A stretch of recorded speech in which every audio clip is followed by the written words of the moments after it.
सर ढुकाई ले साला घुसाई ना नो खलै ढुकाई हो खलै का लेट कर क्या है रे क्लास में? सर वो मैदान करने में लेट हो गया, पेट झड़ रहा था। और कुछ करने में नहीं ना लेट हुआ है ना गान बना के रहनी है। तुम ऐसे क्या बोलता है रे? लग रहा है वो काम हम ही को करना पड़ेगा। हाँ तो करिए ना सर, हम रोक के रखे है क्या? चल ले जंगल में मंगल कर दियो। सर अब जैसन के भरुआ मास्टर है वैसन के दोगला बच्चा है। ए बालक तुम ऐसे क्या बोल रहा है रे? पूरा बला मुंह चाप फेंका। ए साला हमार खाली भरुए नाम थोड़े बा, 76 72 71 सब बा। आ तोर मैडम के जोन फीस देवत रहनी बदला में ओकरा से तक किसो देवत रहनी। ये पार्टनर आए ये सरवा दारू पी के आयल हो, एकदम सरवा के 12 मुंह बिखे गुंगले का मुंह बसात हो। तू आ जले का एकरा पूर्वज खानदान में चले थे दारू तारी पिए के, समझ ले?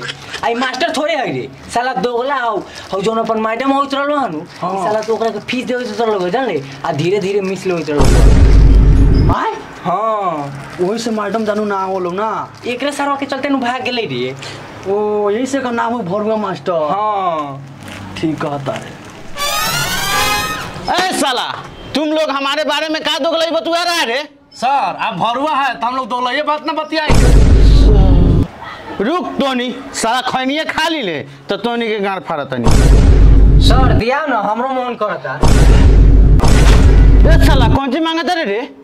सर खैनिए नु मांगे है, कोनो आपका गांड थोड़ी ना मांग ली है। रे साला तू कथी बोलता रे? हैं तोर बाप के नाम कथी हो रे? ये पार्टनर बाबू के नाम काला पूछे थो रे? भरुआ मास्टर है गार लेता हूँ तोरा के तोरा बाबू के। सर मेरा पिताजी का कोई नाम ही नहीं है। रे साला तू बिना पापे के पैदा भेल बारे करे कि नहीं उसे दहा हुआ के आयल बारे करे साला के नाती।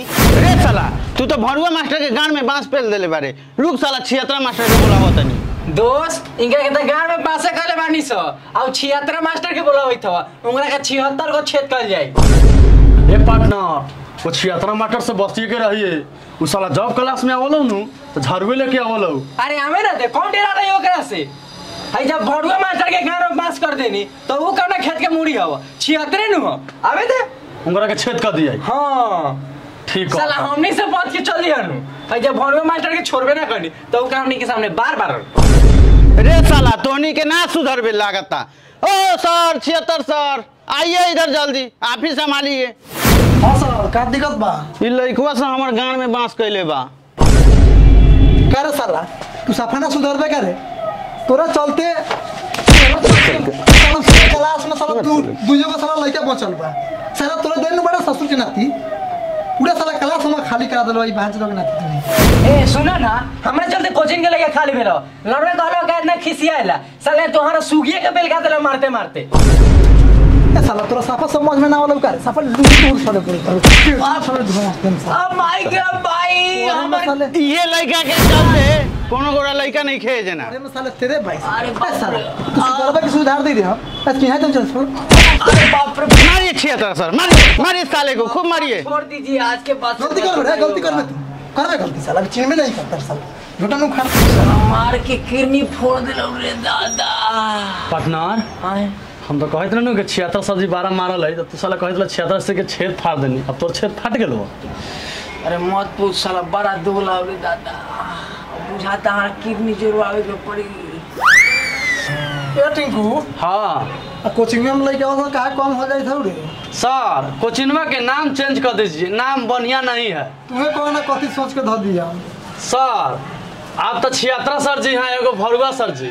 कोचिंगवा के नाम रंडी खाना था दीजिए। अरे साला टोनी साहब ना साला के ना पढ़ाएम लेकिन साला स्कूल बंद रही। टोनी जैसा लड़का के ना पढ़ाएम। भाग साला भाग साला जल्दी जल्दी भाग जल्दी भाग साला जल्दी भाग जल्दी भाग साला साला एक ही बात जल्दी भाग साला अभी ले बैठले बाड़ी रे साला भाग साला।